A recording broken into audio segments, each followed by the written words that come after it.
Hello, i-flex ko lang ang ating pa-free bag sa mga subscribers ko po na mag-support ako sa YouTube channel ko. Magkakaroon po tayo ng mga random giveaway po. So, please subscribe to my channel. Please support me po kasi magbibigay po ako ng paraffle. Bye! Hello guys, Coach Cindy here. Walang mahabang intro, kaya dadiretso na tayo doon sa 10 na pagkakamali ng mga ibang small YouTuber para maiwasan ito at para mapanood mo na yung video, kung sakali man ginagawa mo na yung mga iba doon, ay mabago mo na. Kasi magkakaroon niya ng epekto sa overall performance ng YouTube channel mo.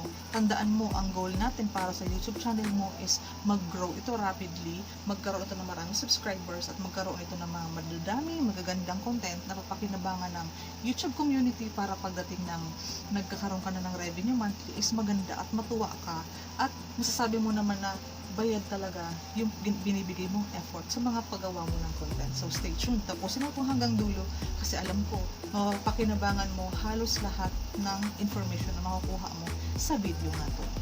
So first in the list, isa sa mga pagkakamali ng mga small YouTuber is yung ang pagre-record nila ng kanilang video is madaming dead air or yung naghahang sila, wala silang sinasabi. A, E, I, O, U.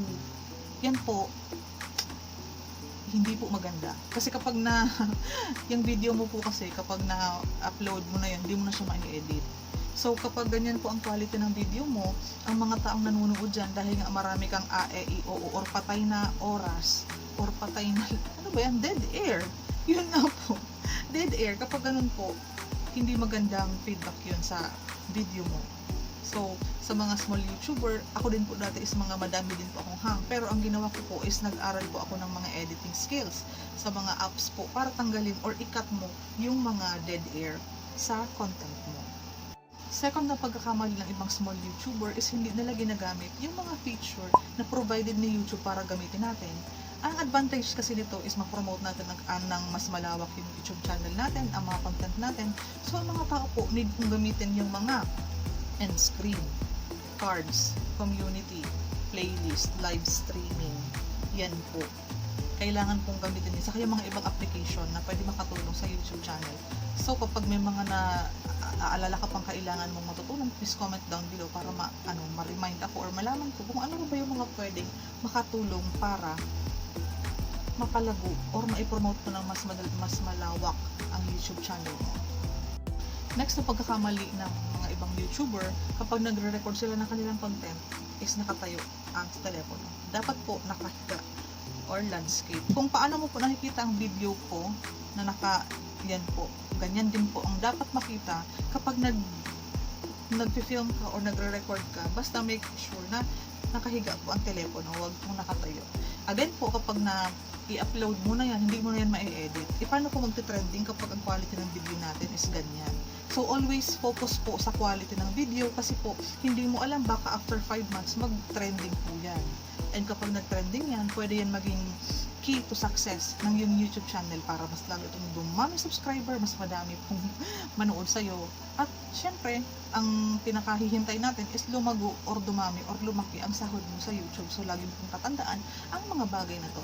Give me a thumbs up kung nakaka-relate ka, nagawa mo na ba yung mga pagkakamaling yun, and nag-a-agree ka kung mga pagkakamali ba talaga ito ng mga small YouTuber.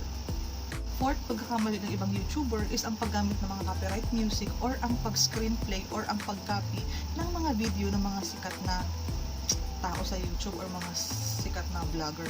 Iwasan po ang copyright or yung copyright community strike. Bawal po yan, mga violation na yan ng YouTube kasi may mga 3 strike lang po yan. Kapag nakatatlo ka po, i-erase na ni YouTube ang YouTube channel mo. Ito pa naman ang inaasahan natin na, di ba? Pwede tayo magkaroon ng sahod sa YouTube. Sayang po, pati yung mga na-upload mo na dati-dati pa for your memories, di ba? Kaya nagkikip ka ng mga video sa YouTube channel mo. Baka po ma-erase yan. Kasi po, yung mga violation na ayaw ni YouTube, huwag mong gawin para safe lang ang YouTube channel mo palagi. No copywriting, no community strike. Ito ang pinaka-major pagkakamali ng mga content creator or ng mga small YouTuber is panay lang sila upload ng quality content. Ang lagi mo pong isa sa alang-alang kasi pag nag-upload ka is kung papakinabangan ba ito ng mga viewers mo. mag-subscribe kaya sila after nila mapanood ang video mo? May napulot kaya silang aral nung pinanood nila tong video ko? Alam kaya tong video ko na to, pwede kaya itong mag-viral? Kamusta kaya ang quality ng video ko na ito? Magugustuhan kaya ng mga manonood? Malakas ba ang boses ko? Or mas malakas pa yung background? Madilim ba? Or masyadong maliwanag? Malikot ba? Or magalaw ba masyado ang pagkakakuha ng footage? Nahihilo kaya ang mga taong nanonood? Always think po of the satisfaction ng mga nanonood sa'yo, kasi as early as now po, ma-realize mo na dahil po sa dami ng views, dyan ka po pwede magkaroon ng maraming subscribers, madaming views, pwede pong magkaroon ka ng maraming ads kapag monetize na yung channel mo, and more ads, more views, more subscribers, malaki po ang pwedeng sahurin. Okay po, mag-observe ka po sa mga ibang vlogger, YouTuber, kung ano ang ginagawa nila. Dapat po stabilize talaga lagi yung camera, huwag magalaw para po hindi malikot or hindi talaga nakakahilo. Next po na pagkakamali ng mga small YouTuber is yung basta-basta lang po nag-upload ng video na hindi po sila nag-prepare.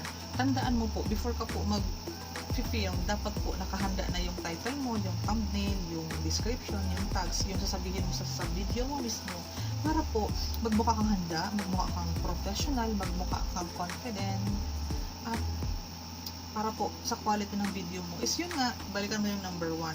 Kaya naghahang ang mga ibang YouTuber or madaming dead air kasi po hindi sila prepared, hindi nila alam ano sasabihin nila. At least po yung idea. Kapag alam mo na kasi yung idea, alam mo na yung pwedeng maging, 'di ba, maging content tungkol doon sa idea na yun. So, ilista lang ng ilista yung mga ideas kasi maganda po na prepared ka para magawa mo ng maganda yung video. Kasi po, lahat po ng video mo is may tendency maging viral. Kaya kung pinaghahandaan mo talaga yan, investment yan, mali mo naman after 5 months, after 1 year, magkaroon ng 1 million yan, who knows. Isa pa sa mga pagkakamali ng mga ibang YouTuber, yung panay sub to sub. Walang masama sa pag-sub to sub, pero kung as early as now is nakikita mo na or nare-realize mo na ang disadvantage at kung may advantage ba yon. Kasi po, panay din ako pang sub to sub noong una. Yan po ang sinasabi nating phishing. Alam niyo po, si YouTube kasi is maganda na talaga ang kanyang algorithm, ang kanyang analytics, ang kanyang system. Ngayon po, nadidetect yan ni YouTube kapag mga basta lang po nag-sub sa'yo ang mga tao, kinabukasan po, nawawala o inaalis na YouTube that po, kasi po yan po ay spamming. So, dapat po iwasan natin. But instead, ibigay mo yung mahalagang oras mo sa pag-research, sa pagpapatalino mo tungkol sa sistema ni YouTube, ano yung mga policy ni YouTube, para pag alam mo na kung ano yung mga gagawin mo, alam mo kung paano ka magiging successful dito, paano mo magagawa ng tama ang mga gusto ni YouTube, paano mo magagawa ng tama ang pag-upload, anong strategy ang pwedeng gawin para magkaroon ka ng maraming subscriber, views, ano ba ang mga advantages. Mas paglaanan mo po ng panahon yung pagpapadami ng kaalaman mo kaysa po makipag-sub-to-sub ka habang bago ka pa lang, kasi po naaalis din po yan.